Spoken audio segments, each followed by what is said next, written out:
আগের যুগের নানি দাদির আমলের রেসিপি এটা বলতে পারেন। এই যুগের প্রায় 99% মানুষ এই রেসিপির নামই জানে না। আমার দাদিমা এই রেসিপিটা অনেক যত্ন নিয়ে বানিয়ে নিত এবং আমার দাদিমার কাছ থেকে শিখে নিয়েছে আমার আম্মু। এখন আম্মুর কাছ থেকে আমি শিখে আপনাদের সবার সাথে রেসিপিটা শেয়ার করছি। উত্তরবঙ্গের জনপ্রিয় শীতল রেসিপি। এই শীতল একবার বানিয়ে বছর জুড়ে সংরক্ষণ করতে পারেন। সংরক্ষণ করার টিপস এবং ট্রিক্স আজকের ভিডিওতে দেখিয়ে দিব, পাশাপাশি শীতলের দুইটি ইউনিক ভর্তা আপনাদের সঙ্গে শেয়ার করব। তো চলুন ঝটপট রেসিপিটা শেয়ার করছি।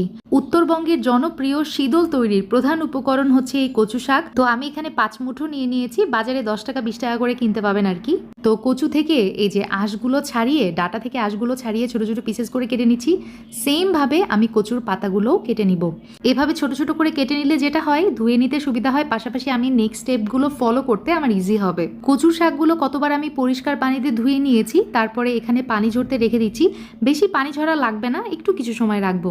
এই পর্যায়ে আমার লাগছে মলা মাছের শুটকি। আমি এখানে প্রায় 4 কাপ মতো ব্যবহার করেছিলাম।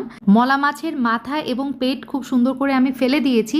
আর একটা টিস্যুর সাহায্যে আম্মু এভাবে সবসময় শুটকিগুলো মুছে নেয়, যাতে করে শুটকির ভিতর থেকে এক্সেস ময়লাটা বেরিয়ে আসে। তো হয়ে গেছে শুটকি, এখন আমি তাওয়াতে ভেজে নিচ্ছি।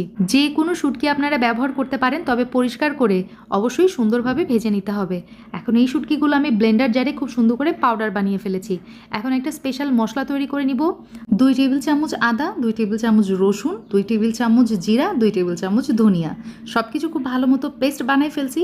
আর এখানে দেখেন ব্লেন্ডার জারে আমি ওই যে ধুয়ে রাখা কচু শাকটাও নিয়ে নিলাম। ট্রেডিশনালি শীতল কিন্তু ঢেকিতে করা হয়। হাতের কাছে চাইলেই তো এখন আর ঢেকি পাওয়া যায় না, এই জন্য ইলেকট্রিক ঢেকিটা ব্যবহার করেছি। আমি কচু শাকটা ব্লেন্ড করার সময় সামান্য একটু পানি অ্যাড করেছিলাম ব্লেন্ডারে, এই জন্য পাতলা কাপড়ের সাহায্যে একটু চিপে ফেলে দিলাম আর কি। তবে পাটাতে যদি আপনারা পানি ছাড়া বেটে নেন, তাহলে এটা আর চিপে নিতে হবে না। সবগুলো কচু শাক ব্লেন্ড করে একটা পাত্রে নিয়ে নিলাম। সাথে ওই যে শুটকির গুঁড়াটা দিয়েছি, আর সাথে আদা রসুনের ওই স্পেশাল বাটাটা। হলুদের গুঁড়া ব্যবহার করেছি 1 চা চামচ, সাথে সরিষা তেল ব্যবহার করেছি 1 টেবিল চামচ। এখন সব কিছু খুব ভালো মতো হাতের সাহায্যে মেখে নিতে হবে। হলুদ এবং সরিষার তেলের কারণে এই শীতলে কিন্তু ফাঙ্গাস ধরে না। এটা একটা খুবই গুরুত্বপূর্ণ টিপস। তো এখন যেটা করব, হাতের সাহায্যে এরকম আমি বড়া পাকিয়ে নিব অথবা কাবাবের শেপ দিয়ে নিব, যে যেটা বলেন আর কি। সবগুলো কাঁচা শীতল আমি সুন্দর করে চারিদিকে ছড়িয়ে দিয়েছি, খেয়াল করেছে নিশ্চয়ই। আর দেখতে এখনই কত সুন্দর লাগছে, তাই না? এখন এটা যেটা করতে হবে, একদম কড়া রোদে আমি 2 থেকে 3 দিন শুকিয়ে নিয়েছি টানা। ঠিক আছে, খেয়াল করেছে নিশ্চয়ই শীতলগুলো কিন্তু একদম শুকিয়ে একদম খটখটা হয়ে গেছে, যাকে বলে আমাদের গ্রামের ভাষায়। এখন এটা সংরক্ষণ করবেন কিভাবে? শীতল যে বয়ামে রাখবেন, তার সাথে রসুন এবং মরিচ যেভাবে রেখে দিলে কিন্তু শীতল অনেক দিন পর্যন্ত ভালো থাকে। এটা আমার ভিউয়ার্সদের জন্য একটা টিপস ছিল। শুধু শীতল বানালেই তো হবে না, তাই না? এটা কিভাবে খেতে হয় সেটাও তো জানতে হবে। শুকনো শীতল এভাবে কড়াইও ভেজে নিতে পারেন, আবার আগুনেও পুড়িয়ে নিতে পারেন। তবে দাদিমাকে দেখেছি ভাত রান্নার পরে গরম ছায়ের মধ্যে শীতলটা দিয়ে রাখতো, তারপরে পুড়ে গেলে পানি দিয়ে ধুয়ে এভাবে চিপে নিত। আচ্ছা, আজকে আম্মু 2 ভাবে আপনাদেরকে শীতল ভর্তা করে দেখাবে। কড়াইয়ের মধ্যে পেঁয়াজ, রসুন, শুকনা মরিচ সরিষার তেলে ভেজে নিয়ে ধুয়ে রাখা শীতল দিয়ে দেওয়া হলো। তার মধ্যে লবণ দিয়ে কিছু সময় ভেজে চুলা থেকে নামিয়ে নিয়েছি। এখন ব্লেন্ডার জারে ব্লেন্ড করলেই একটা ভর্তা রেডি। আপনারা চাইলে পাটাও কিন্তু এটা বেটে নিতে পারেন।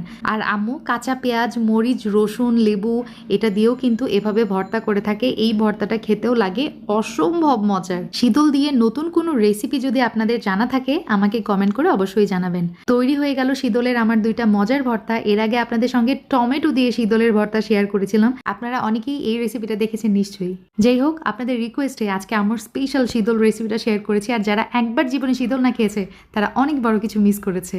আল্লাহ হাফিজ, আসসালামু আলাইকুম।